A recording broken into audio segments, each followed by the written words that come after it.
Hello दोस्तों। आज हमें इस बाथरूम की स्टाइल लगाने की है। हमारी जो स्टाइल की साइज़ है वो 2x4 है। ये जो हमारी स्टाइल है ये वाटरफाइड नहीं है, ये सिरेमिक स्टाइल है। मतलब जो वाटरफाइड स्टाइल होती है उसे पानी में भिगाना ज़रूरी होता है, क्योंकि वो पानी में भिगा के उसके बाद में वो लगाई जाती है। ये जो स्टाइल है ये हमारी सिरेमिक स्टाइल है। मतलब ये 2x4 हमारी जो सिरेमिक स्टाइल है, इसे पानी में भिगाने की कोई ज़रूरत नहीं होती। हाँ, इसे ध्यान रखें कि जो हम स्टाइल लगाने वाले हैं, जैसा 2x4 लगाने वाले हैं या फिर उससे कोई बड़ी लगाने वाले हैं, तो ध्यान रखना कि जो हम सीमेंट का इस्तेमाल करते हैं ना छोटी स्टाइल लगाने के लिए, तो सीमेंट का इस्तेमाल ना करें इसमें। बिल्कुल भी सीमेंट का इस्तेमाल ना करें। हमारे जो केमिकल होता है वो केमिकल का ही इस्तेमाल करें, क्योंकि केमिकल क्या होता है कि केमिकल पूरे स्टाइल को, पूरी जो हमारी स्टाइल है उसको पकड़ के रखता है। और हमारी पीछे की जो दीवार है हमें उसे भी पूरे केमिकल में, एक तो फिर जितना हमारा सीमेंट लेने का है, मतलब जितना हमें केमिकल लेने का है दीवार के हिसाब से। अब अपनी दीवार समझ लो ऊपर से, मतलब नीचे से, अगर जो ऊपर नीचे है एक तो फिर अंदर बाहर है, तो पहले जो हमारा वलंबा होता है, हमारे तरफ तो लंबा कहते हैं, मतलब उस वलंबे को पहले चेक कर लेने का है, बॉटम से चेक कर लेने का। ये देखिए, ये जो है हम इसे वलंबा कहते हैं। आपकी तरफ क्या कहते हैं मुझे पता नहीं, मेरे को कमेंट में बता देना। हम इसे वलंबा कहते हैं। हम वलंबे से पहले चारों भी दीवाला, मतलब ये 3 साइड है और एक पीछे दरवाजे की तरफ रहती है दीवार, मतलब चारों भी दीवाला हम पहले वलंबे से चेक कर लेने का है। मतलब चारों दीवाला ऊपर से वलंबा टपकाने का, नीचे अगर से अंदर बाहर कभी दीवार रही तो उस हिसाब से हमारे को केमिकल लगा के स्टाइल के ऊपर वैसे लगाना पड़ेगा। अभी जो हमारा केमिकल है हमने बिल्कुल एकदम जीरो मार लिया है। मतलब स्टाइल के पीछे जितनी हमारी स्टाइल की लेंथ है उससे भी कम हमने हमारा केमिकल लिया है। जो हमारा उसमें गुरुमाला है हमने उसे 10 mm का बनाया है, मतलब 10 mm का बनाया है। उस हिसाब से हम पूरा, मतलब दीवार के ऊपर भी और स्टाइल के ऊपर भी हमने मतलब पूरा केमिकल लगाया। उसके बाद में उसे गिरमले से पूरा क्लीन कर दिए। जितना हमारे 10 mm की लेंथ है उस हिसाब से हमें रखना है, ज़्यादा नहीं रखना है स्टाइल के ऊपर, उतना ही रखना है, उतना रखेंगे। फिर उसके बाद में जो दीवार है, दीवार के ऊपर भी जितना हमने स्टाइल के ऊपर रखा था उतना ही रखे। जहाँ गड्ढा गिड्ढा रहा, मतलब अगर से स्टाइल में, अगर से इसमें दीवार में अगर से गड्ढा रहा तो उसमें पहले ही माल मार ले, उसको क्लीन कर ले। ये सब ओके करके उसके बाद में ही स्टाइल लगाया। देखिए, हमने पहले स्टार्टिंग में जो फ्रंट की हमारी दीवार है पहले हमने उसके ऊपर स्टाइल लगाई है। हमने उसका मतलब हमने उसकी टूट लेवल भी कर ली है और उसकी हैंड लेवल भी कर ली है। मतलब हैंड लेवल से उसका ऊपर की बाजू भी देख ली है, बाजू की भी देख ली है, और हमारे वाला में से हमने उसके सामने की लेंथ भी दे दी है। अब जब हम अभी इसका कॉर्नर बनाएंगे, मतलब पूरा। अभी देखिए मैं जो स्टाइल लगा रहा हूँ ना, वो जो बाजू की स्टाइल है उसके अंदर और इसके अंदर बिल्कुल भी गैप नहीं होना। अगरचे हमारा वो सामने की जो स्टाइल मैंने लगाया है, सामने की फ्रंट की दीवार की, वो कभी गलत होंगे तो जो इधर की स्टाइल में लगा रहा है ये गलत हो जाएंगी। क्योंकि अगरचे वो वलंबे में एक तो फिर हैंड लेवल में कभी सही नहीं रहेंगे, मतलब वो उसका कभी अंदर जा भी रहेंगे, बाहर रह भी रहेंगे, कुछ भी। तो उस हिसाब से हमारी जो बाजू की स्टाइल है वो गलत बैठ जाएंगी, क्योंकि उसका भी जो है ना, उसका भी ढाल नीचे उतर जाएगा, एक तो फिर ऊपर चढ़ जाएगा। इस हिसाब से जो सबसे पहले स्टाइल है उसको पूरा क्लियर, हैंड लेवल में भी, टूप लेवल में भी और वॉलम में भी एकदम क्लियर देख लें। ध्यान रखें, सबसे जो पहली लेंथ है हमारी, मतलब जो पहली लेंथ लगा रहे बाथरूम के अंदर, उसके अंदर गौर करें। जो ऊपर की जो है वो तो अपन एकदम आसानी से लगा देते, मन जो नीचे की ना उसको एकदम गौर से, उसके अंदर अगर 1 घंटा का भी लगता है तो उसको 1.5 घंटा लगाओ, 1.5 घंटा का भी लगता है तो उसको 2 घंटे लगा दो। पर कैसे जो हमारी स्टार्टिंग है वो एकदम परफेक्ट बनाओ। मतलब जब हमारी स्टार्टिंग एकदम परफेक्ट होगी ना, तो उसके जो ऊपर की स्टाइल रहेंगी वो सिर्फ सीमेंट लगाओ, केमिकल लगाओ और उठा के लगा दो, बस इस तरीके से रहेंगे। पहले हमारा परफेक्ट, मतलब नीचे का हमारा बेस जो है ना एकदम पूरा क्लियर बनाने का रहना, एकदम अच्छे से बनाना। उसके बाद में ही मतलब ऊपर की स्टाइल लगाने में हमारी ना गुनिया होकेगा, ना हमारे ट्यूब लेवल होकेंगी, ना जो हमारे कॉर्नर जो छुट्टे मतलब किसी किसी की कॉर्नर जो मतलब सामने की स्टाइल है एंड जो बाजू की स्टाइल लगा रहा हो तो ऊपर जाए तो उसके कॉर्नर के बीच में गैप आना चालू हो जाता, वो बिल्कुल भी नहीं आएगा। क्योंकि हम स्टार्टिंग ही कुछ हमारे ऐसी बनाएंगे, मतलब फ्रंट ही हमारा सबसे पहला जो रहेगा उसको एकदम पक्का ट्यूबवेल में पूरे मतलब ओलंबे से चेक करके एकदम सही से जो कॉर्नर में घुमा लगा के कि भाई आगे पीछे भी नहीं होने को ना, इस हिसाब से लगाएंगे तो ऊपर के जितने भी स्टाइल रहेंगे वो बिल्कुल एकदम परफेक्ट लगेंगे। बस इतने बातों को ध्यान रखें।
देखिए जो मैंने ऊपर की स्टाइल लगाया है ना उसको क्लियर करने के लिए हमें बाजू की स्टाइल जो लगा रहा हूँ, मतलब जो टाइल्स लगा रहा हूँ ना, वो उसका गुनिया देखने के हिसाब से लगा रहा हूँ कि मतलब वो स्टाइल को आगे लेना पड़ता, उसको दबाना पड़ता कि उसको पीछे निकालना पड़ता।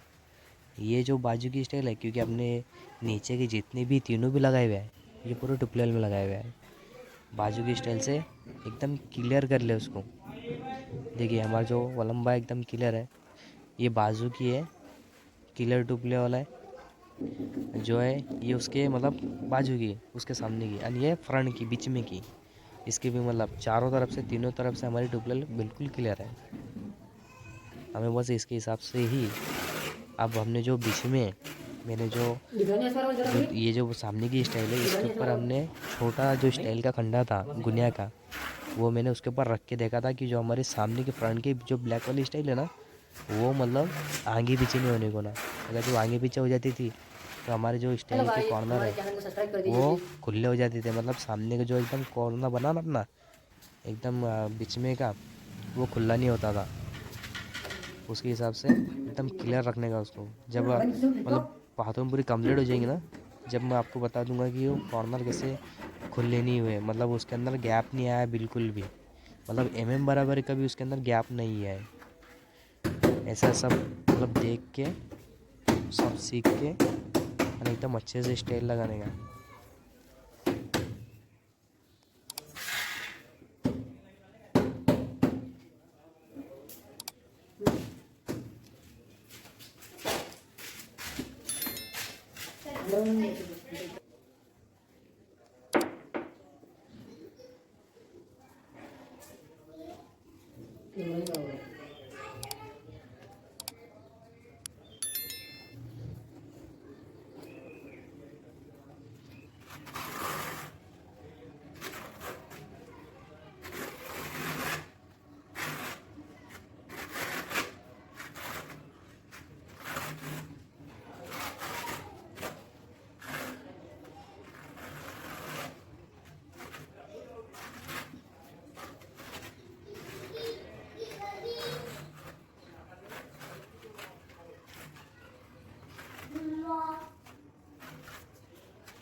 देखिए, जो मैं स्टाइल लगा रहा हूँ, मतलब जब ये स्टाइल मैंने लगा दी तो क्या होता है, मतलब 2x4 है तो इसके अंदर क्या होता है कि हमारी जो स्टाइल है वो कभी बीच में से बाहर आ जाती है, एक तो फिर अंदर चले जाती है, एक तो फिर साइड से कोने बाहर निकलते हैं।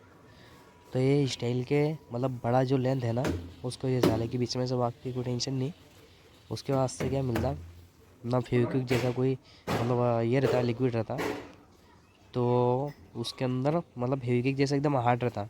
उसको मतलब अंदर बाहर कर लो, मतलब अंदर दबाने के तो उसको ठोको और उसके अंदर वो लिक्विड डाल दो, वो चिटक जाएंगे। मतलब चिटकाने का रहता हो कि मतलब जहाँ पे अपने को अंदर बाहर करने की है स्टाइल को, उस हिसाब से उसको अंदर करो, उसके अंदर मतलब वो लिक्विड डाल दो, वो चिटक जाएंगे। मतलब टेंशन मतलब कब तक है कि बस वो जब तक अपना जो केमिकल है, मतलब केमिकल समझ लो 24 घंटे में पूरा पक्का हो जाएगा, तो उन्हें 24 घंटे तक उसको पकड़ के रख लेंगे। आप अपने अपनी जो स्टाइल है वो बिल्कुल एकदम केमिकल के हिसाब से पक्की हो जाएंगे। वो फिर उसको छोड़ने की नहीं, बिल्कुल भी छोड़ने की नहीं। इस हिसाब जो बीच में की जो गाले रह गए, मतलब दो स्टाइल के बीच में का जो गाला रहता जॉइंट, वो जॉइंट के अंदर हमें उसको एकदम अच्छे से चिटका लेना है। जहाँ पे अंदर बाहर जो कुछ भी एकदम क्लीन करके हाथ से चेक करके उसको चिटका लेने का ना, अपना फिर जॉइंट भी मतलब जो है अपने पूरे क्लियर रहेंगे, आगे पीछे भी होंगे नहीं, और जो आजू बाजू के हैं वो सब पूरे क्लियर रहेंगे।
Subscribe my channel.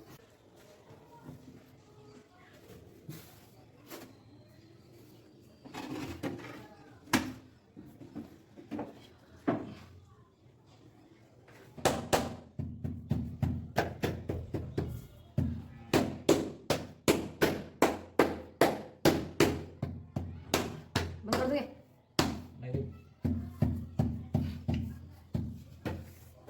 आपकी स्टाइल लगती हो? देखिए, हमें जो स्टाइल है वो लगभग कंप्लीट ही हो गई है, क्योंकि हमारी सिर्फ ऊपर के कटिंग बाकी है, मतलब बाजू की कटिंग और सामने की कटिंग। मतलब हमारी जो स्टाइल है वो पूरी कंप्लीट हो चुकी है। हमारी जो स्टाइल बढ़ाने का तरीका है वो आपको अच्छा लगा होगा, तो हमारे चैनल को सब्सक्राइब कर दीजिए, एक लाइक कर दीजिए।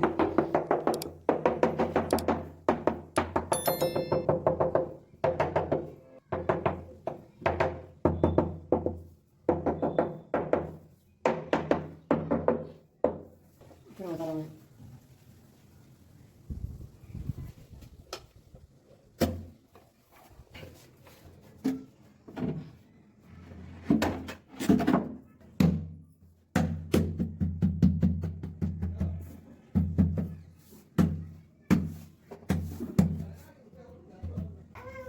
देखिए हमारा पूरा कंप्लीट बाथरूम, जो बाथरूम के कॉर्नर है, जो हमारे जॉइंट है, वो बिल्कुल एकदम अच्छी तरीके से पूरे परफेक्ट लगे हैं। मतलब ऊपर ना